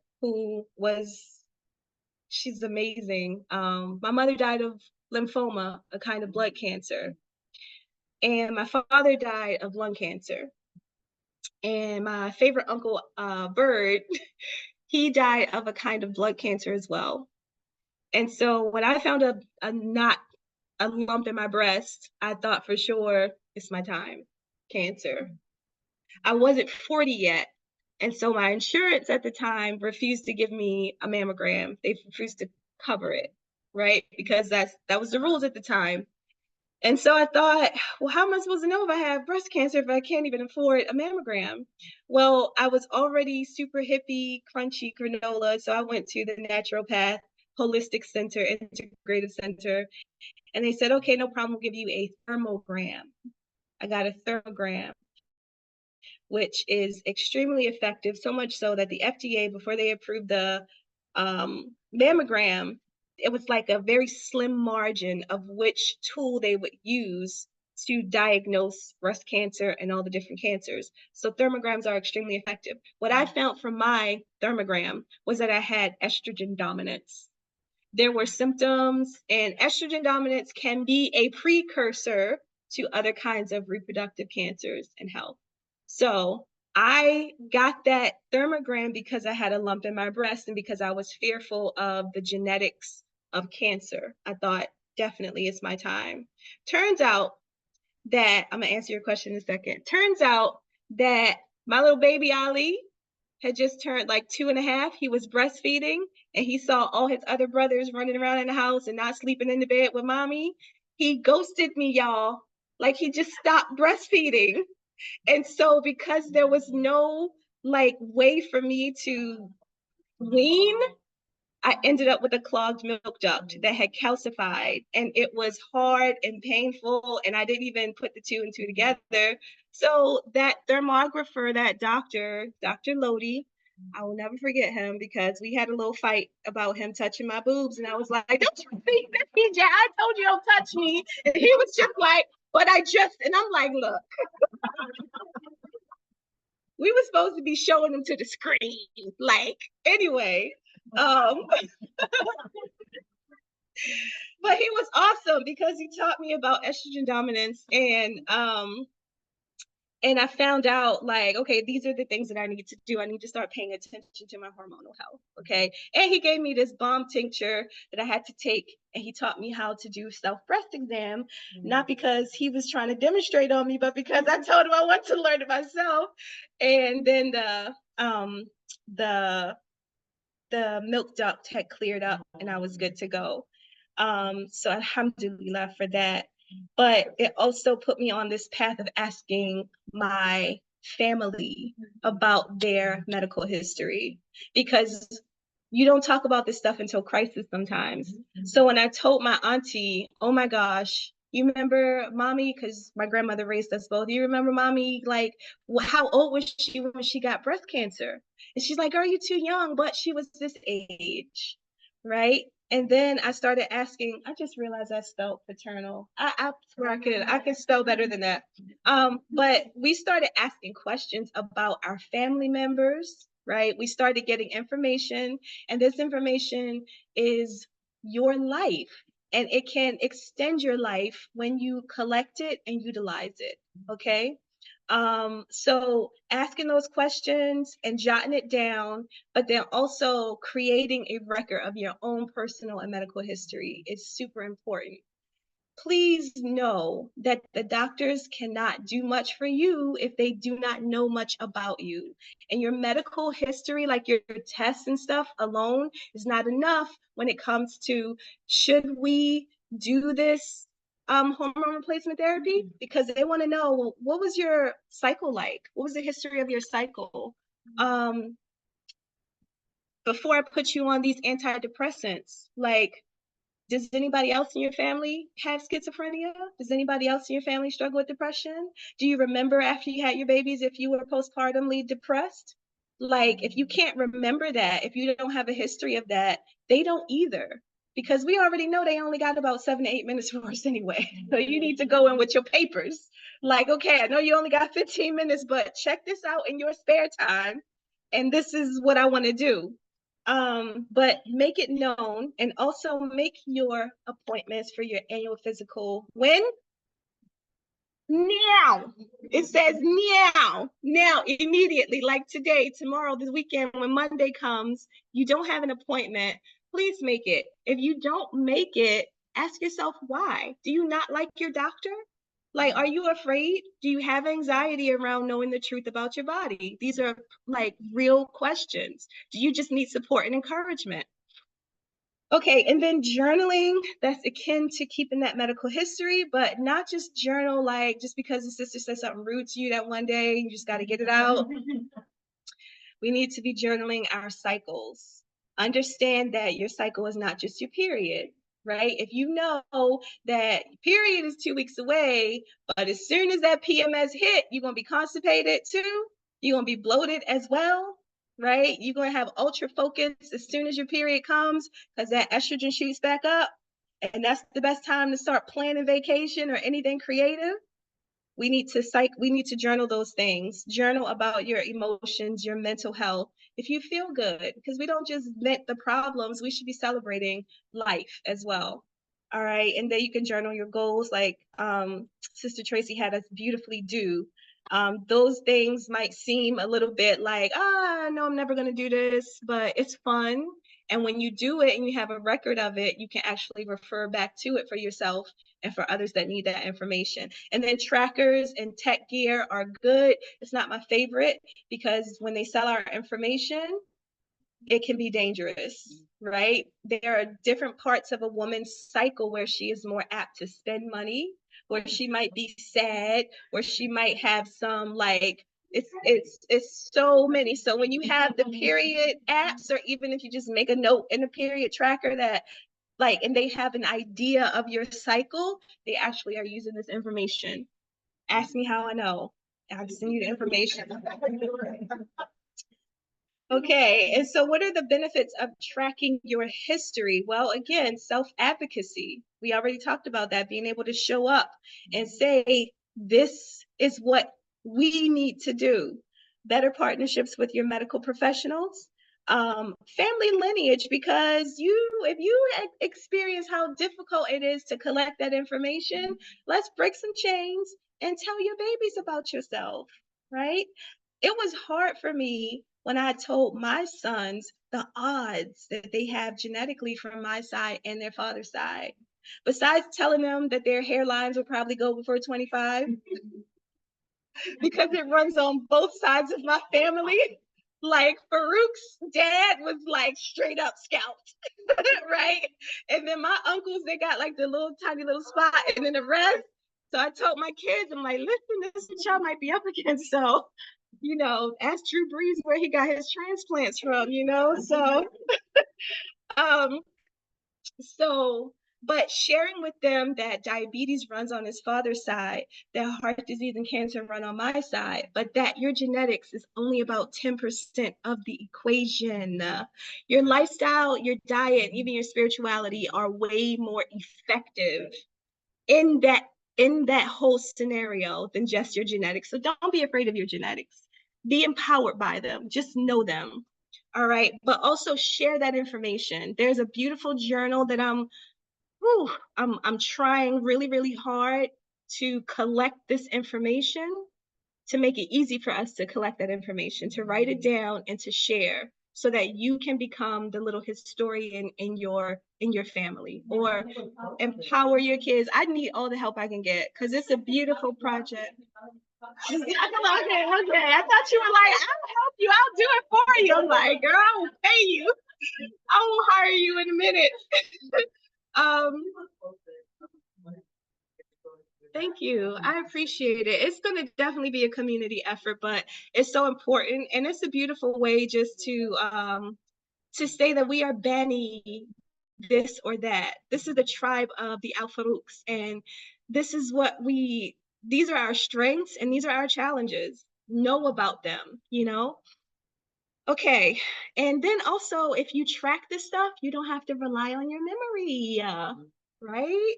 Because the doctor would be like, when was the date of your last period? And you're like, I don't know. Let me look on the app.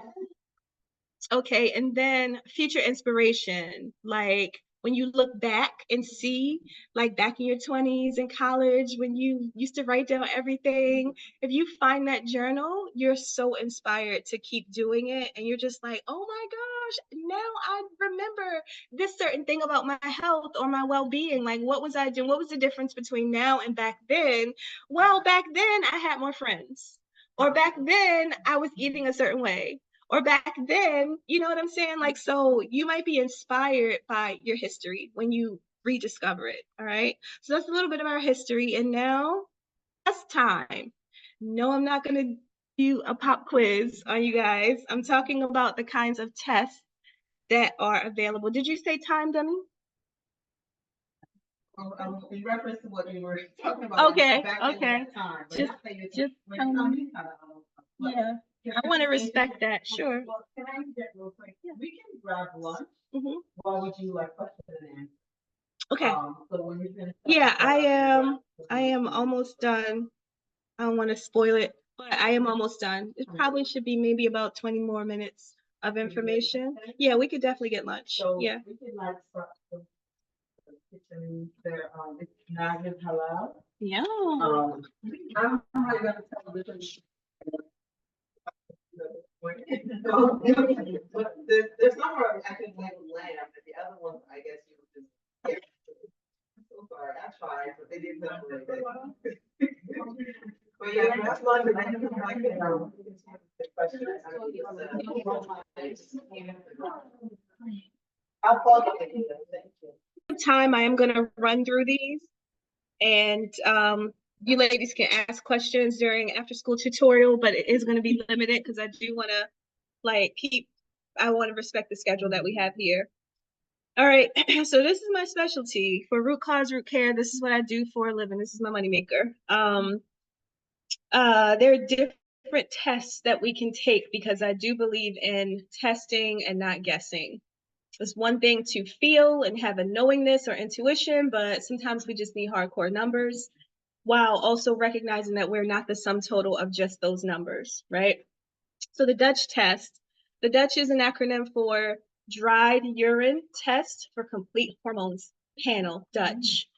The Dutch test gives us over 125 different markers of different hormones, organic acids, and other indicators in the urine because of the way that they express, the hormones and those organic acids are expressed and captured in urine versus in blood. Is a blood test not effective? That's not what I'm saying. I'm saying that they're used for different things, and we can get a little bit more information when we're checking for hormones in the blood versus the urine, the dried urine. So one of the things that the Dutch test does is it gives us a 24-hour picture versus a spot test like a blood test. So when you get blood drawn, it's telling us what your blood looked like in that moment, and that's it, right? So at 8 o'clock in the morning, before or after you ate, or whatever kind of like wherever you are in your cycle that particular day, that is what your blood is telling us. With the Dutch test, it's timed. So we have a preference for the day that you take the test, and then it is it's 4 or 5 samples throughout the day. So the test is very simple. It's similar to a pregnancy test where you're going to pee in a cup or pee on the strip, and then you would just take it and fold the little piece of paper like a tent for the urine to dry. No, it doesn't make everything around it smell like pee. First of all, your pee shouldn't be smelly anyway. That's another issue, but that's what the Dutch test does. They provide shipping for the way back in a little envelope, and it's very, very easy. You get your results in about 10 business days, and then you will have a practitioner like myself analyze it and come up with a custom protocol between me, you, and your doctor or nurse practitioner. So Dutch tests and blood tests are highly effective and a way for us to not guess what's going on in our bodies. I recommend getting them in perimenopause and as well as menopause. And they are an excellent source of information for your medical history and profile in general. If you were to come up against some kind of surgery or reproductive issues, it's good for them to be able to reference back to this and see all that information that could possibly create patterns and signals.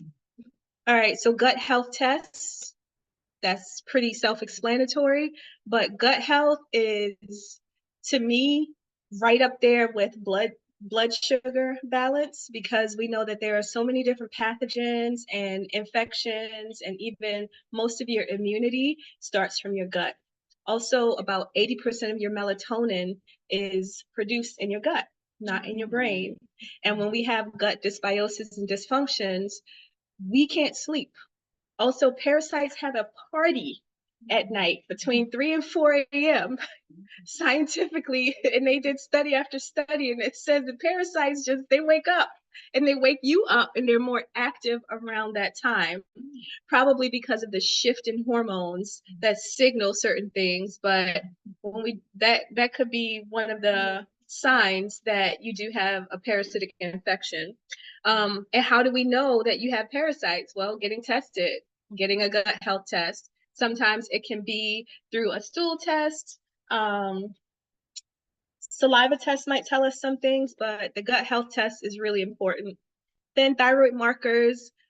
Some thyroid markers are on your standard CBC from your doctor, from your annual physical, but there are a few extras that you need to ask for to make sure that it's a complete picture of how your thyroid is performing or underperforming. And then your standard CBC is pretty self-explanatory. Get that every year. And then also test for allergies and sensitivities. We do develop allergies and sensitivities as we age, and some of them can be really surprising, and some of them don't always show up as it makes your throat itchy or makes you nauseous or skin eruptions. Some of it could actually show up as neurological impairments. What is it? When you're seeing things, imagining things, extreme cognitive and memory loss, like cognitive dysfunction and memory loss, could also be an allergic reaction to something, whether it be a medication. And then when we think of allergies, we tend to think of what? Food. I'm allergic to a certain food. No, we could be allergic to mold. Most of us are allergic to mold. Some of us have a tolerance for it, so we're not allergic, but we will still have a reaction to it. Some of us are allergic and having a reaction to the mercury that's in our fillings in our mouths. So your own mouth, your own bone and certain implants, or you could live in an old house that has lead and arsenic or asbestos, and you could be having a reaction from it. You could visit other countries and be exposed to all sorts of things. And so having those tests done periodically, especially if you're showing symptoms, is really important. Cardio and heart health tests are just non-negotiable after menopause. Won't get into all of the markers, but that is, to me, it is a good investment to go beyond just your PCP and seek out a cardiologist. So if your insurance is fancy and you can go to a specialist, go. And you don't even have to have symptoms, because hypertension is a silent killer. Just go. Okay, set up an appointment with a cardiologist and say, what's going on with me? All right. And then we talked about toxins, mold, mercury, and then bone health. DEXA scans and bone health scans after 45, do it. Okay, the way osteoporosis, osteopenia, even sarcopenia is hitting our communities is madness, right? And some of the little symptoms is your posture. It's not just your core is weak. We literally start shrinking. And when you feel that you sitting like this or whatever, it is not just the way you sleep. It is literally the compression of carrying the extra weight and gravity and all the things, but your bones, as those hormones start to decline, are not producing enough of the osteocytes, the bone growth cells that are helping to maintain the structure and integrity of your bones. Okay, toxins leach from the bones and the bone structure. And so getting a good visual, even just one time, on what your bone health is looking like so that you can eat properly for it and move properly for it is excellent. That's also another thing to ask for in your family history. Did any of us have osteoporosis? Did any of us have a hunchback? Yes. Yeah. Yeah. Absolutely. Yeah. And we could literally have diets that we eat over the span of our lives that affect our bone health, and we really don't know it. Why don't we consider it? Because it's not talked about until today. All right. All right. So those are the different tests. If anybody having questions about it, let me know, but I'm going to move on. And detention. Nobody wants detention, right? Everybody makes dua and we feel like, you know, Allah got us, we're gonna do good, we're gonna pass the test, we're good. We are generally doing what we need to do to stay out of trouble. But it's not true. And some of us will have certain phases in our lives where we make it all the trouble. We doing all the problematic things that will land us in detention. And so what happens when life forces you to take a time out? Because even though you don't know it, you could be on the path of just straight up just being tested by Allah, right? Or it could be a pattern or a system or a routine in your life that maybe you don't know, maybe you do know, but for whatever the reason is, you decided to ignore it, or you just didn't know any better, and now it's sitting you down. It's saying, look, I know you want this PhD. I know you want to do all the things. I know you miss social butterfly in the community. I know you're trying to get this HIVS program, or whatever the case may be. When we don't pay attention, right? And you just out in the world just doing the most or acting up, what happens? You get detention. Okay. And some of the common things that will sit us down is chronic illnesses after hormone decline. We talked about it already. Autoimmune conditions like fibromyalgia, lupus, Hashimoto's, right? All these things are enough to cause, at least for you to pay attention in the beginning stages. But if you don't listen to the teacher, and the body is a master teacher, you won't be in detention, okay? Osteoporosis, osteopenia, sarcopenia, type 3 diabetes, aka Alzheimer's. It is not just something that happened to old white guys. You know, the ones that be in the rocking chair with the frizzy white hair, you know, you just think they get Alzheimer's. It's not the case. Put you in the timeout because it's scary. Any kind of cancer is generally scary. Vaginal atrophy and perennial pain, I should say perennial pain, those put you in a certain kind of timeout where you might ignore it, or it might be bothersome, but you don't really feel like it's a big deal. You just get some lube and you know, just grit and bear it. No, pay attention to that, because that is a sign of a greater root cause of something deeper. And you should not be in pain during sex. Can we say that together? You should not be in pain during sex. If you experience pain, okay, but let's deal with it. And not just lube, but let's really figure out what is the reason. Why I'm not juicy anymore? Why can't, even though he's turning me on and you know, I really want this and I am in the mood, it's been weeks. Why can't I get wet on my own? Why am I not like able to experience pleasure anymore? Like, what is really going on? Ask those questions and deal with it. And then stuff you never heard of, you know, like sometimes you just come up with, like, we will go to the doctor with these mysterious things and they're just like, never heard of this before, this combination of symptoms and, you know, conditions, only you have this. Right? This is Fauziaism, you know, like who knows? But there's always a root cause to it, and I ask you to seek it out, and that is the way that you get out of detention. Education, self-advocacy, and treatment. That's the magic key for getting out of detention, y'all. All right. And so, y'all remember being in the GT classes? Y'all remember, like, you left the rest of the class, you know, to go over where the smart kids were? I was. All right, so we're not going to get into these too much, but some of the more advanced topics and inquiries that I often hear in these classes are, what's the difference between the presence of hormones and the cycles and the rhythms of like hormones? We talked about that a little bit. We talked about how some of us might be happy that our cycle is gone, but that it's more, it's like we should really reconsider that mentality. Natural versus medical hysterectomies, hormone receptors all over the body, prolonged birth control usage. We really didn't get into that, but that is a whole other class.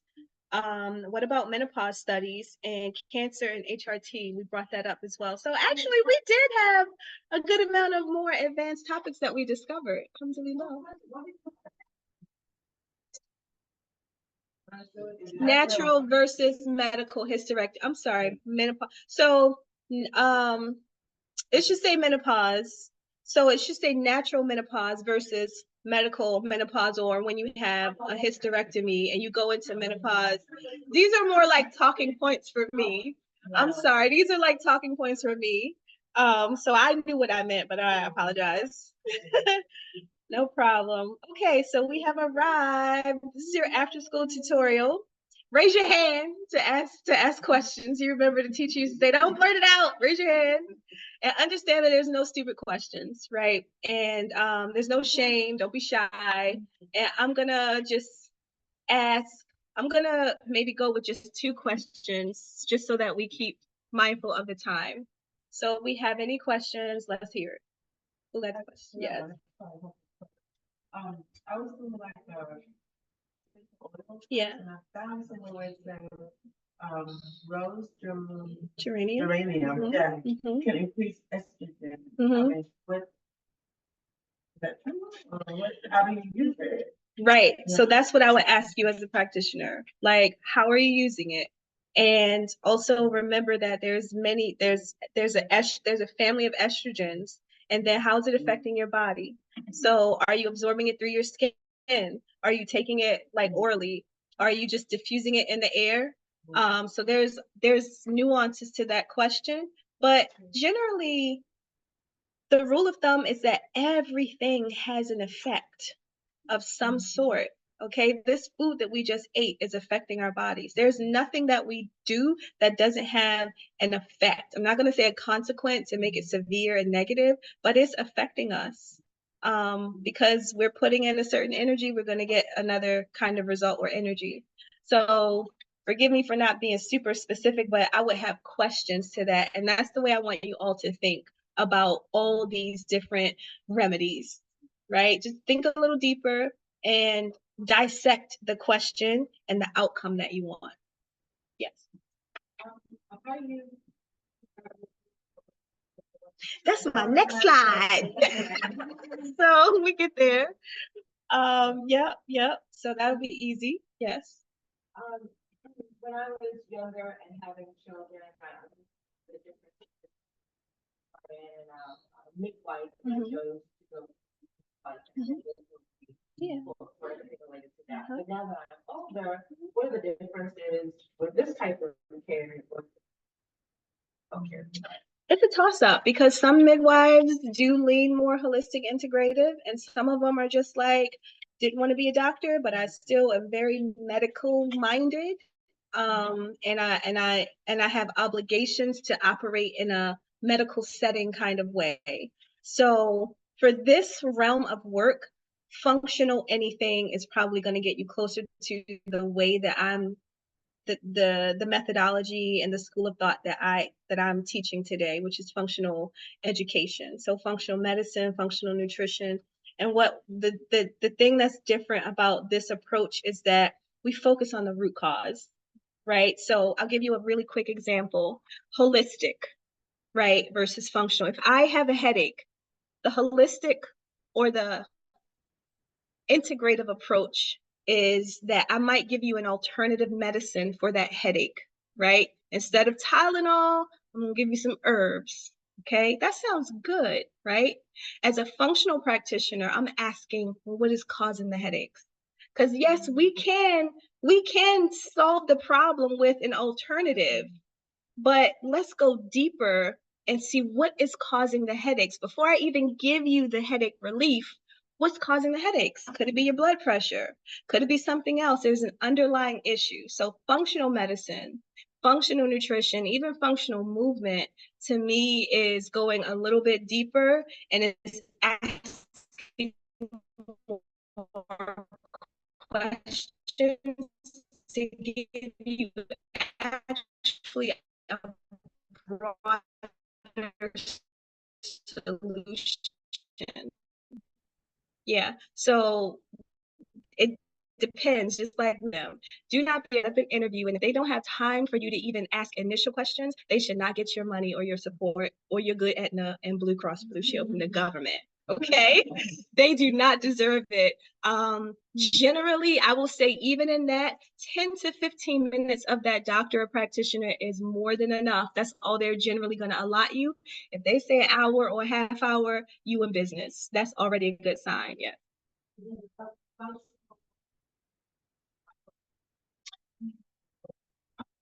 Yeah. Yeah. I mean, it's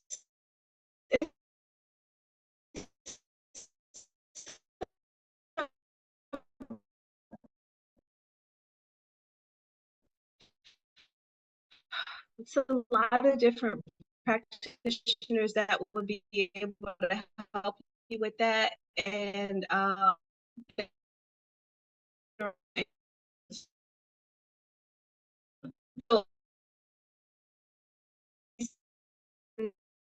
asked me to about one here to show you or get my information here.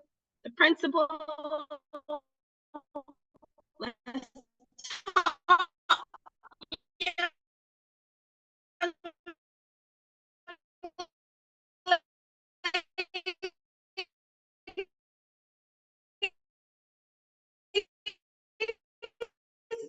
Let's talk about it.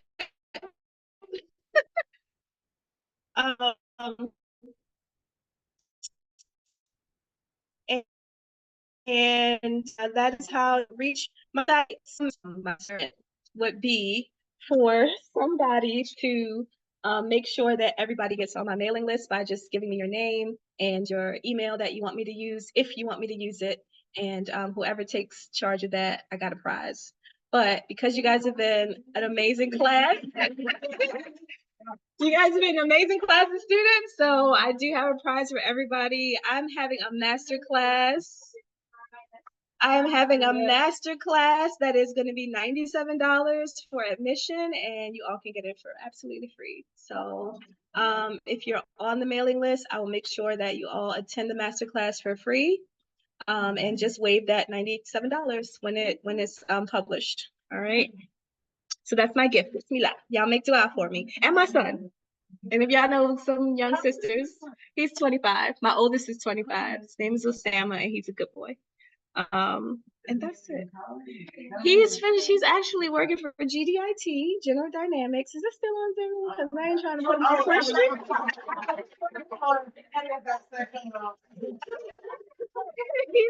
He's living on his own.